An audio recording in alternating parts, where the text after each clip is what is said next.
Endi bugungi o'sha namoyishimizga riyosatchi bo'lgan Dunyo Uyg'ur qurultiyining muavin raisi, ijro komitetining raisi Ömer Qanat.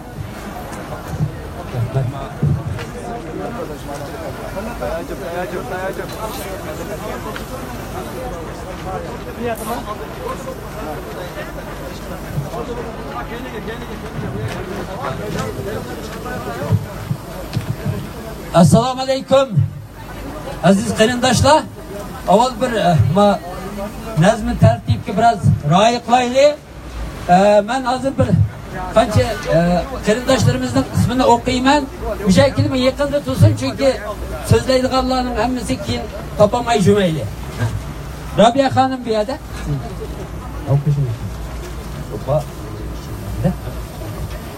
Dolqun İsa bu yerda. Onun dikinize Lucia, where are you? Yeah, come here please. Yeah. Okay. Onun dikinize International Campaign for Tibetan Vincent Metten. Please come here. Please.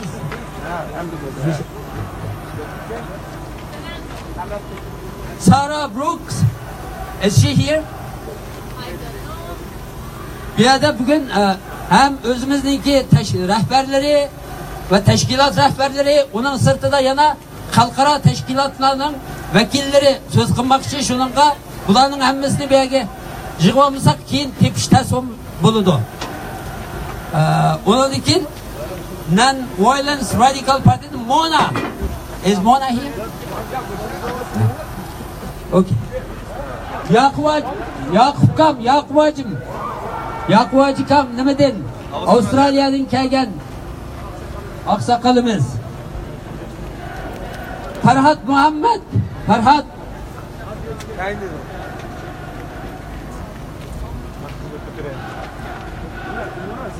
Roşengül Hanım. Rabia Hanım ananın kızı. Norvegiyadan kelgan Roşengül Hanım. Abdullah. Abdullah. Turgun Hacım. Obul Kasım Gollandiya'dan. Baxtiyar Norvegiyadan. Andriy Şveysariyadan. Bu teşkilatların hepsinin reislerinin ismi. Ekber Fransa'dan. Necat Şveysariyadan. Obul Kasım yana Finlandiya'dan. Nizamuddin efendim Angliyadan. İlham Mahmud Japonya'dan. Roşan Abbas Amerika'dan. Baxtiyar Şemsiddin Kanada'dan. Seyit Tümtürk Türkiye'den. Rozman Tacım Kırgızistan'dan. Erkin Ahmedov ya Dilnare Hanım Kazakistan'dan. Baxtiyar Böre Avustralya'dan. Ataullah Şahyar efendim Türkiye'den. Abdülhamid Karahan Türkiye'den. Yani yakın gelip duraydı. Ben nemene toktaylı şu an ne toktaylı kırındaşlar anlanmamdı bu avazımda. Kırındaşlar ma şu an ne toktaylı akıdaki kırındaşlar şu an ne toktaylı ve sözgü başlayımız programımızı başlayımız. Telefon arkalı karar kılsın. Nime? Ma şahsi telefonlarga ağırlar kendiki. Kendikine biraz dep koyunlar kendikine gel. Marat, Absalam. Ayak bir toxtular şuar vakıratkalarını. Bekhetayla grupsiki balla.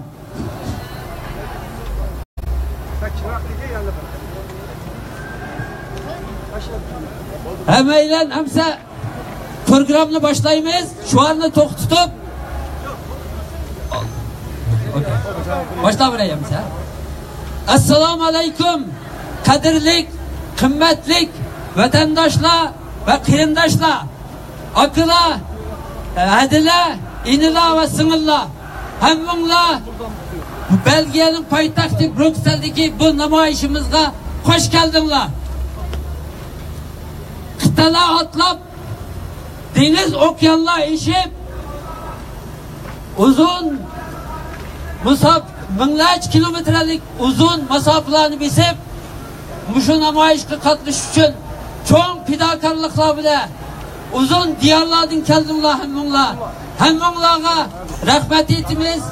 Hammanglarga chin qalbimizdan rahmat etib, qadam tashib qilganlarga minnatdorligimizni bildiramiz. Dünya Uyghur Qurultayining tashabbusi va chaqiriqi Yevropadagi Sharq Turkiston va Uyg'ur tashkilotlarining qo'llashi va hamkorlashishi bilan bu namoyish uyushtirildi. Bugun bir tarixiy bir kun hammamiz uchun. Hammanglar tarix yaratdinglar. Tunji qitim dunyoda tunji qitim butun dunyodan kelgan Uyg'ur vakillarining Uyg'urlarning qatnashishi bilan bir namoyish o'tkazilyapti. Bu Uyg'ur mücadele tarixidagi tunji namoyish, bu o'ziniki mohiyatida hamma yerdan qatnashgan insonlar bilan. Uning uchun hammanglar buningdan faxrlanishinglar kerak. Bu shundoq bir fidokorlik ruhi mavjud bo'lgan suricha, bu shundoq bir fidokorlik ruhi bo'lgandiki bizda Xitoyning bizga qaratgan hech qanday plani amalga oshmaydi. Qarindoshlar hozir aramizda 70 yoshlik buvaylarmi, 7 yoshlik kichik bolalarmi, hatto 7 oylik buvaqlar bor.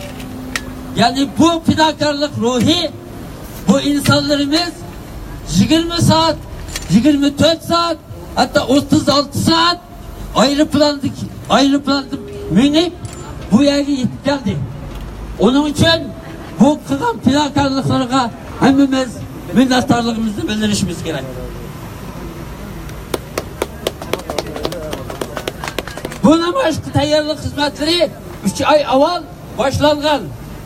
Tayyorlik xizmatlari jarayonida Yevropadagi Uyg'ur tashkilotlari va Sharq Turkiston tashkilotlari bo'lib bu Belgiyadagi tashkilotimiz, onun reisi Abdullah efendim keç gündüz müşahede qarindoshlarimiz bilan birga ishlab bizlarni qarshi oldi, sahibxonlik qildi. Onun uchun Abdullahga cho'ng minnatdorlik bildiramiz.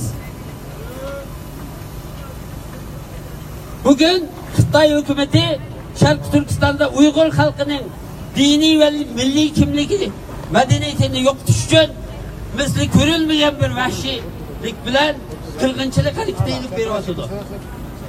1 milyondan ortiq qarindoshlarimiz jazo lagerlarida azoblanmoqda.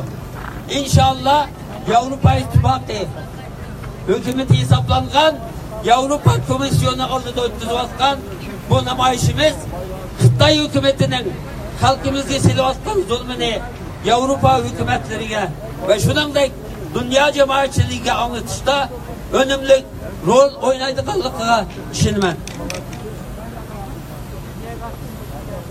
Hem de milli rehberimiz, Dünya Uyghur Qurultayining oliy rahbari Rabia xonimni so'zga taklif qilmoqchi.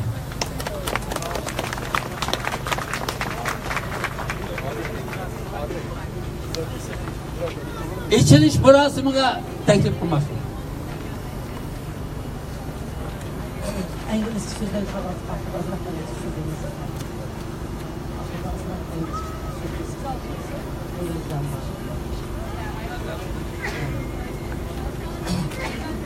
Mao namoyish kelgan barliq qarindoshlar, oldi oqidagi barliq jamoatlar nihoyat diqqat qilib anglanglar. Bugun mushu namoyishga kelgan dunyoning hamma yeridan umuman bugun sanab baksak 20 davlatdan odam kelibdi. Qarindoshlar, bugungi bu namoyishni tashkillagan hem Dünya Uyghur Qurultayi bo'lgan bo'lsa-mu, bugungi bu namoyishni tashkillagan kim? Bugungi bu namoyishni tashkillagan aşı lagerda yetayotgan, aşı şehit bo'lgan, aşı ko'chalarda qolgan farzandinglar shundaqmi?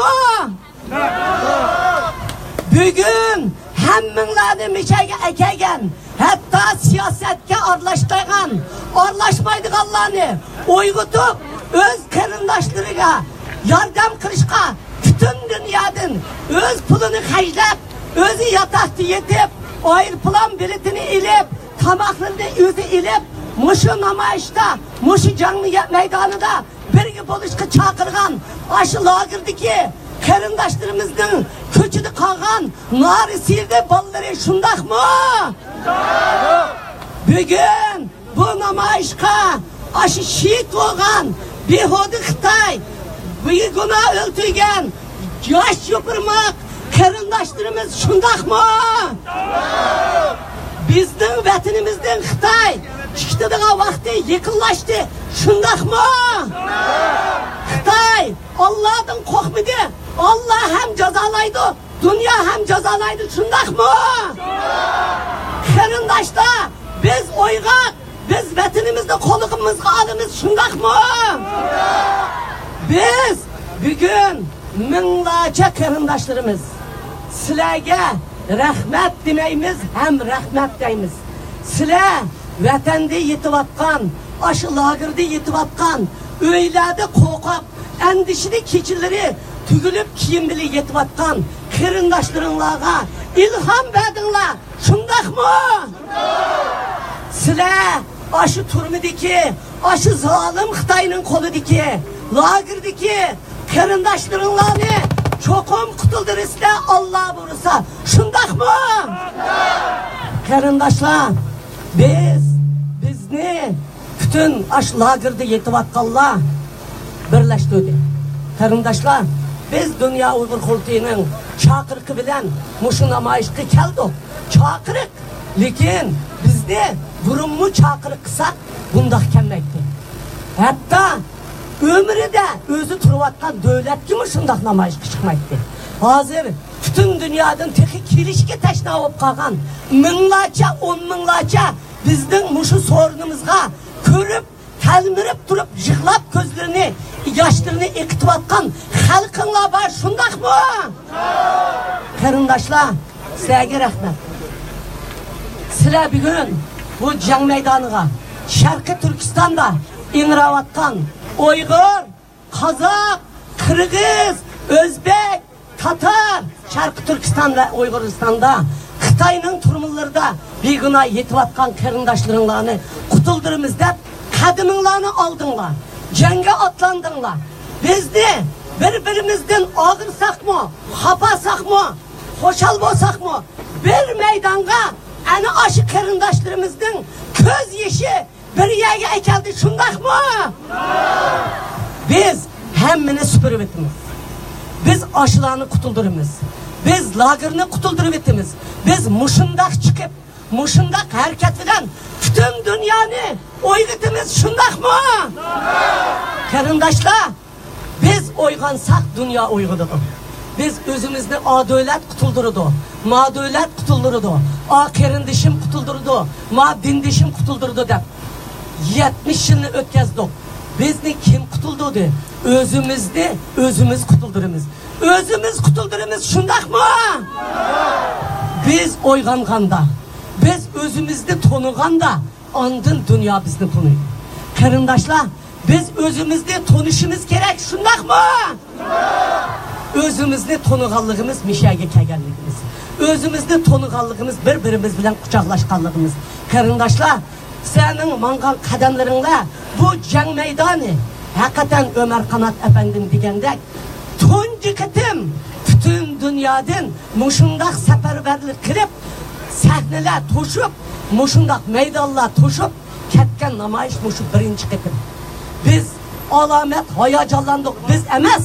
Hozir bugungi mushu namoyishda milyon chet elliklar, milyon Uyghur qarindoshlaringlar Qozog'iston, Qirg'iziston, hamma yerdagi va Turkiya, bütün Türk dunyosidagi, bütün G'arb dunyosidagi, bütün islom dunyosidagi, bütün Afrikadagilar hammasi ekran orasida o'tirib, oldida o'tirib ko'ryapti. Talmirib, muomillat lagerga solinibdi. Mushu asrda qarindoshlar, muşu əsirdə, muşu bir eğiz gepimni deyitin, muşu əsirdə bir milletke Hitler'nin vaxtıda bir milletke qartılған, şundaq mı? Hazır muşu əsirdə bir milletke qartıb lagırğa milyon adamını soluğanlıq fəqət Xitayının bizden Şarkı Türkistan'da. Şundaq mı?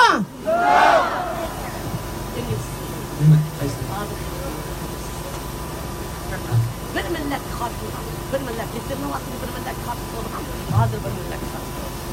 During the World War II, the Nazis targeted the whole nation, the Jews. Now the Chinese government is targeting the whole nation, a whole ethnic group, the Uyghurs. Mana şundaq qarindaşlar, bunu İngilizcemi tərcümə qilib qoyduq. Qarindaşlar, bugünkü namayişni nəhayət muvaffəqiyyət ötküzəyli. Bugün yana büyədilam emas, bütün dünyada, Türkiye'de, Amerika'da, Kanada'da, Avustralya'da, Avrupa'nın hem yerleri de muş biz bilen birlikte 10 minlap, 20 minlap adam namayışkı çıkıvatıdı. Tünöygün, özenler, kördünler, hemmisi, hatta muş Seytim Türkiye tilpin bilip, Türkiye'nin hem yerde namayış çıkıdığını orlaştığını məqbulukum bile anlap otardım. Minlaç qarindaşlarınla sizler bilen muş septe. Biz can meydanını yığılışını ügendik, biz toplaşını ügendik. Bugünkü bu namayişimiz, bunun dinkin davamlışıdı. Hem de ben ahırda sizlerge bir nesini okuturup ötüp gitme. Hem maşvarımla anlanlar karındaşlar. Bugün biz namayış kıldık. Bunun ulamı bizim halkımızda yanıla dünya kutkazmaymışlar tutsa. Ben hazır Amerika'ya kayıtıp bağan dikin. Muşu 5. ayının içinde yerini ilişka katıklarımı ordulaştırıp geldim. Ben ya ki Amerika elçihanəsinin aldıda, ya ki 72 yaş bitirdim, ya ki öləmən, ya halkımını kutuldurduğu işini kılamen, ya ki Birleşken Devletler Teşkilatı'nın aldıda açtık ilan kılma. Qarindaşlar teyyam olmalı yardım kıldık Allah. Rabia Hanım köp rahmet. Növbette dünya ben bu hayacanlanıp gittim. Rabia Hanım'ı bayam degandek bu tunca bundaq bir keng ko'lamlik bir namoyish bo'lyapti. Shuningga programmamizni boshlashda milliy marshimizni chelib boshlashimiz kerakdi. Milliy marshimiz bilan birga. Hozir tayyorga shuningga hamda hammamiz milliy marshimizni birga o'qiymiz. O'ng qo'limizni ko'ksimizga tutgan holda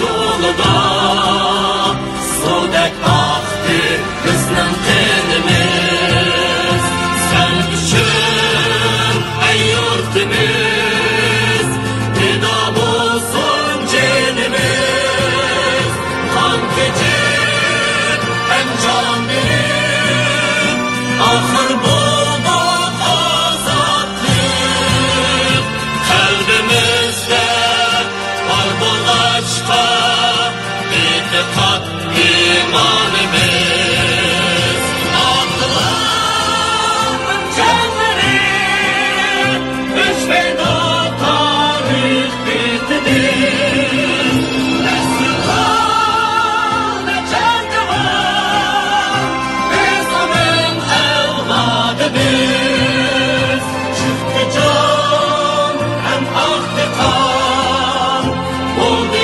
yağdın el aman yaşasın nur yaşasın güzel istikbalimiz yaşasın nur yaşasın güzel istikbalimiz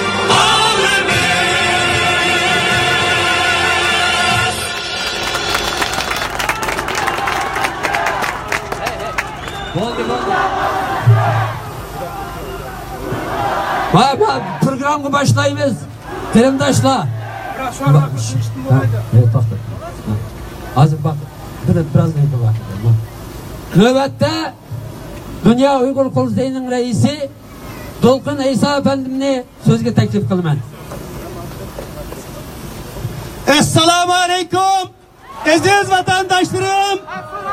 Dünyanın her qaysi yerlerden kelgan aziz jangchilar, hoş geldinler. Bugün Avrupa'nın merkezine, Dünyanın siyasi merkezlerden biri boğan Avrupa Komisyonu'nun aldığı bugün yığılıp biz yalnız avazımızı dünyaya anlatışamaz. Belki öz halkımızga medet verir.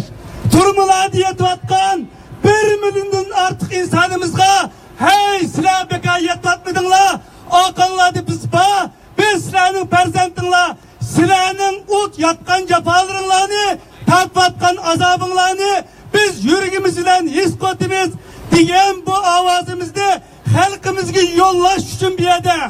Şununla birge biz bir yerde Xitay hükümetiga sen qanchalik zalim bo'lsang mı?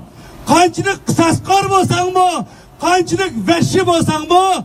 Ammo bizning xalqimizning erkinlikka, hurlikka, ozodlik bo'lgan intilishlarni, orzularini yo'q qilolmaysan degan signalni Xitay hükümetiga berish uchun bir yerde.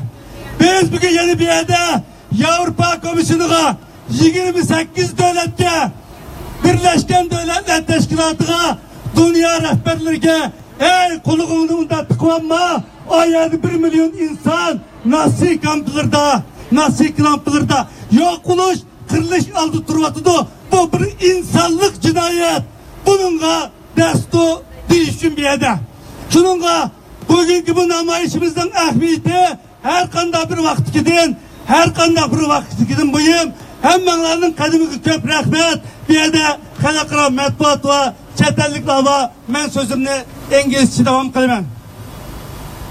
Ladies and gentlemen, dear my countrymen, honorable guests, thank you all for coming from all over the Europe and the rest of the world. World Uyghur Congress and Preparation Committee and unrepresented People's and Nation Organization. Thank you for showing your strong and visible support today.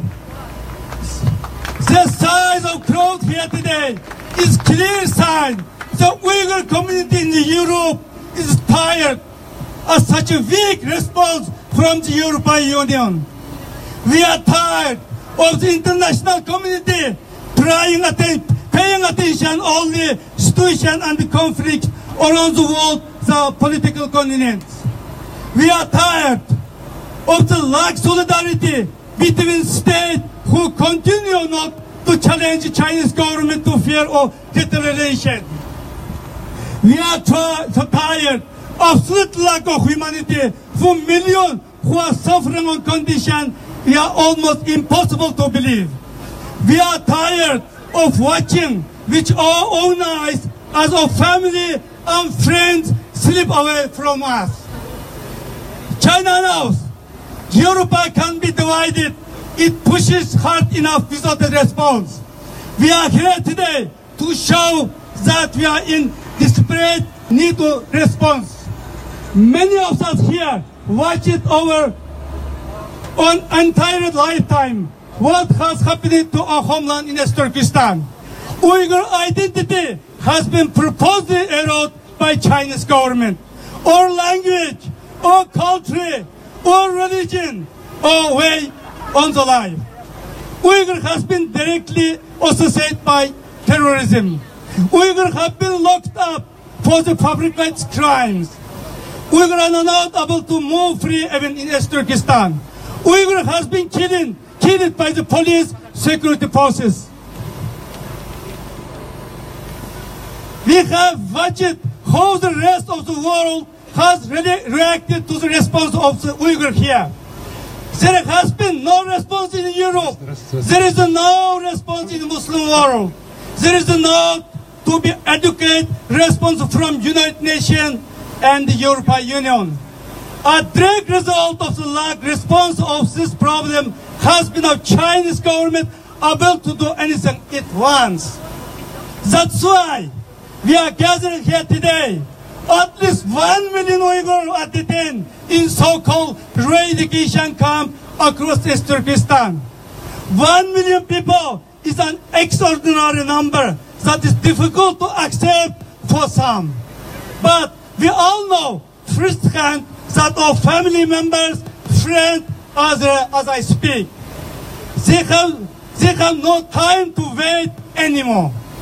in a job to show international community exactly what is happening. No one else will do this for us. We are only ones who can continue European Union, United Nations, country around the world to act. To European Union, we know you have feel pressure from China on trade and economic issue. We need to tell you that our family members feel direct pressure for the Chinese government every day. There is not abstract.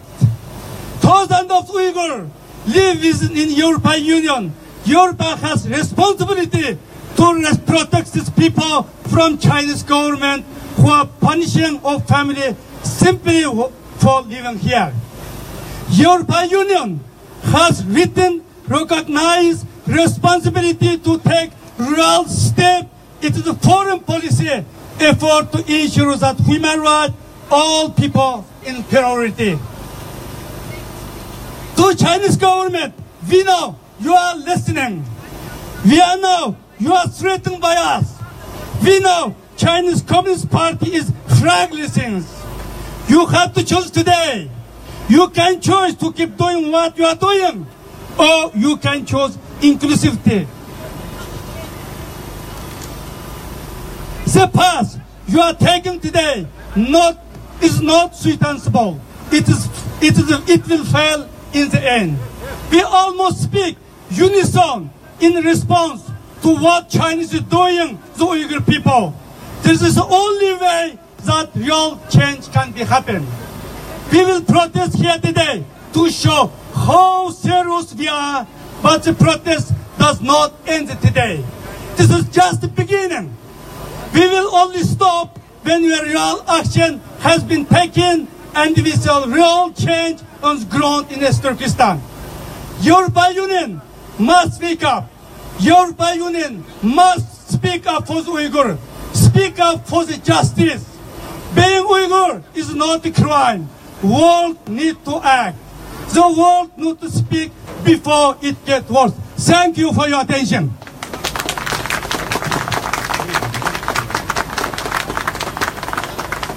Dolqun Aysaga, Dünya Uyghur Qurultayının reisi Dolqun Aysaga köp rahmet. Növbetde bu namayişninki uyuşturuluşida bizge köp yardımcı bolgan Vakaletsiz Milletler Teşkilatı'nınki mes'uli Lucia Hanım'ni sözge teklif kılıma. Ladies and gentlemen, thank you all for coming today to participate in the Uyghur March for Freedom. I know that many of you have traveled long distances to attend this march. It is wonderful to see so many of you here today. I would like also to thank the World Uyghur Congress, the unrepresented nations and people's organization, and all the Uyghur organizations across Europe that worked so hard to make this protest happen. Now I would like to invite Ms. Lucia from UNPO. Lucia Hanım.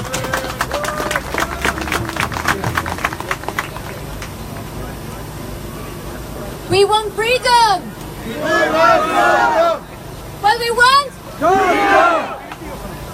Freedom! So, dear colleagues and friends, dear fellow Europeans, but most of all, dear Uyghurs, all of you that came from all over the world today to speak up as one voice and to denounce atrocities committed against your people. I thank you all for having gathered here today in defense of human rights and dignity, for the two most basic principles that hold us together. As you know, I'm here on behalf of the UNPO. We have been around the world for 25 years to work relentlessly to open a space in international community for actors traditionally excluded from the public debate. Among those actors, the Uyghurs, one of our founding members, has always been an example of how solidarity can work as a bond capable of overcoming the most atrocious crimes. Their struggle shows us how the rights of minorities suffering from the cruelest forms of discrimination must become a priority for all the international actors working to defense of human rights. Recent events in China have taught us in the most inhuman way that statements are simply not enough. During the last months, it has been revealed that the Chinese government has taken the campaigning of terror and repression exercised against the Uyghur community beyond our worst nightmares. The network of education camps designed and implemented by Xi Jinping administration has condemned more than 1 million people, women, children, entire families, to the worst possibly imagined living conditions. The level of repression achieved by this new strategy is a direct violation not only of the Chinese legality, but also the most fundamental principles found in international law. For decades, we know that China sees a direct threat simply the existence of the Uyghur community. They represent of the Asian colossus, for them an obstacle for their expansion. But in their efforts to assimilate the ethnic minorities like the Tibetans and the Uyghurs, they are going too far now. Enough is enough. For this reason, we demonstrate today. We need to show to the international community that they have to understand that the Uyghur community is under threat. It's a minority, but a minority who has deep roots, culture, language, and they are amazing. You are amazing, and you need to be protected. We need to demand for international institutions and all bodies to take a stance to protect the Uyghurs community in China, starting with the European Union. We need them to understand that the protection of the Uyghurs is an obligation that they have to take a responsibility for, not only because there are current situations what you are facing, but because the severe attacks of the fundamental human rights in the world, but also because there are violations and repressions of minority.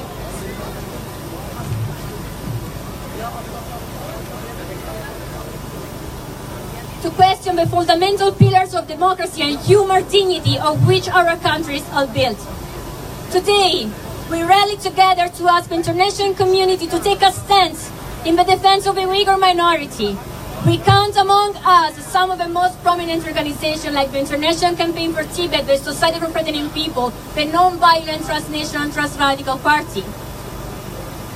And we call all of you, we thank you all for being here, for your invaluable support. The Friendship Group on the Uyghurs, the 17 MEPs who are supporting us in the European Parliament, try to talk and to make sure that the Uyghurs are going to be a reality in the European Parliament, and they're going to talk about it in the European institutions.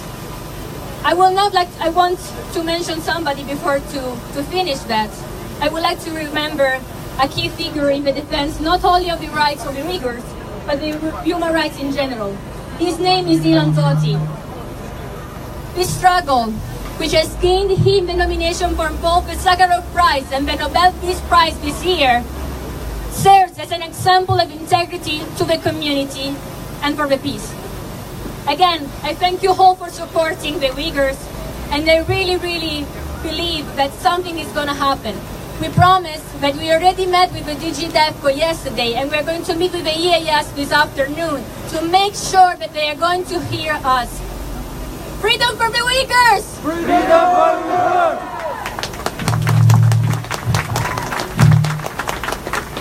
Tuğçe Hanım'a köp rahmet. Növbette Germaniyadaki Tibet, Halkara Tibet Hareketi'ninki vekili ve bu şu Germaniya şubesindeki müdiri Belgiya'daki Vincent Metin efendimni sözge teklif etmek. Assalamu alaikum. Dear Uyghur friends, ladies and gentlemen, I think this international gathering of Uyghurs from all over Europe and from outside Europe is a very successful event, and I would like to congratulate the organizers and all members of the Uyghur community today. I'm here also to express the support of the Tibetan people because our struggle and your struggle are very close, very similar.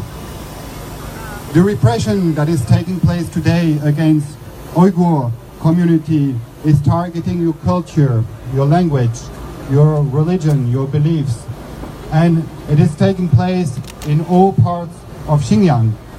This is very dramatic, and it has very much increased since Xi Jinping president is in power. We see that many of you have very much difficulties and problems to contact your families, to contact your friends in China and in Xinjiang. And I think China is really targeting your community, both inside their country but also outside. And this is a very dangerous development that we have witnessed. We think that this creates a lot of pressure also on our governments here in Europe, because the responsibility of our countries is to protect you and to protect the Uyghur citizens who are abroad.